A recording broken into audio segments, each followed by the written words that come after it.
103 സങ്കീർത്തനം അതിന്റെ 14 വാക്യത്തിൽ ഇപ്രകാരമാണ് ദാവീദ് പറയുന്നത്: അവൻ നമ്മുടെ പ്രകൃതി അറിയുന്നു, നാം പൊടിയെന്ന് അവൻ ഓർക്കുന്നു. അതേ പ്രിയപ്പെട്ടവരെ, ഏതൊക്കെ സാഹചര്യങ്ങളിൽ കൂടെ നമ്മൾ കടന്നുപോയാലും, നമ്മുടെ കൂടെ നിൽക്കേണ്ട പലരും നമ്മെ ഉപേക്ഷിച്ചു പോയാലും, തുണയായി നിൽക്കേണ്ട അവൻ പ്രിയപ്പെട്ട പലരും നമ്മെ കൈവിട്ടു പോയാലും, നമ്മെ ഓർക്കുന്ന ഒരു ദൈവം.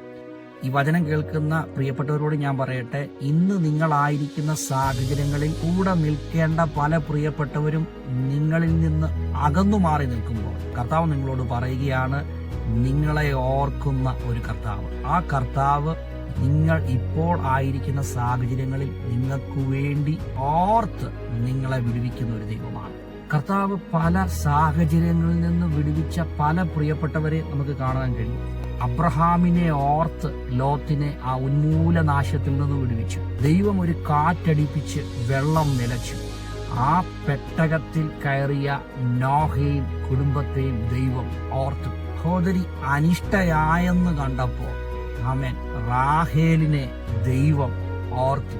പരിഹാസങ്ങളുടെയും നിന്ദകളുടെയും അനുഭവത്തിലൂടെ കടന്നുപോയ ഹന്നെ ദൈവം ഓർത്തു. ഫെലിസ്ത്യരുടെ കയ്യിൽ അകപ്പെട്ട് രക്ഷയ്ക്കു വേണ്ടി അപേക്ഷിച്ച ശിംശോനെ ദൈവം ഓർത്തു. ഏതു സമയവും മരണപ്പെടാൻ സാഹചര്യമുള്ള സമയത്ത്, യേശുവേ അങ്ങ് രാജ്യത്വം പ്രാപിച്ചു വരുമ്പോൾ എന്നെ ഓർക്കണമേ എന്ന് പറഞ്ഞപ്പോൾ ആ ക്രൂശിൽ കിടന്ന കള്ളനെ കർത്താവ് ഓർത്തതുപോലെ പരിശുദ്ധാത്മാവ് പറയുകയാണ്, ചിലരുടെ വിഷയത്തിൽ നിന്ന് ചിലരെ വിടുവിക്കാൻ ദൈവം ആ സാഹചര്യങ്ങളിൽ ഇറങ്ങി വരുന്നു. നിങ്ങളെ ഓർക്കുന്ന ഒരു ദൈവം. യെശയ്യാപ്രവാചകന്റെ പുസ്തകം 49 അധ്യായം 15 വാക്യത്തിൽ ഇപ്രകാരമാണ് പറയുന്നത്: ഒരു സ്ത്രീ തന്റെ കുഞ്ഞിനെ മറക്കുമോ? താൻ പ്രസവിച്ച മകനോട് കരുണ തോന്നാതിരിക്കുമോ? അവർ മറന്നു കളഞ്ഞാലും ഞാൻ നിന്നെ മറക്കുകയില്ല.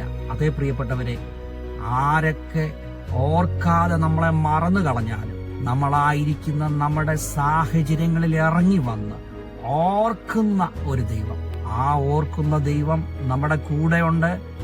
ഏതൊക്കെ പ്രശ്നങ്ങളിൽ പ്രതിസന്ധിയിൽ കൂടി നിങ്ങൾ കടന്നുപോയാലും ഓർക്കുന്ന ആ ഒരു ദൈവത്തിൽ നിങ്ങൾ വിശ്വസിക്കുക, പ്രത്യാശയോടെ ആയിരിക്കുക.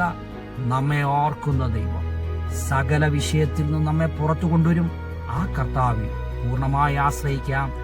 ഈ വചനങ്ങളാൽ കർത്താവ് നിങ്ങളെ എല്ലാവരെയും ധാരാളമായി അനുഗ്രഹിക്കും.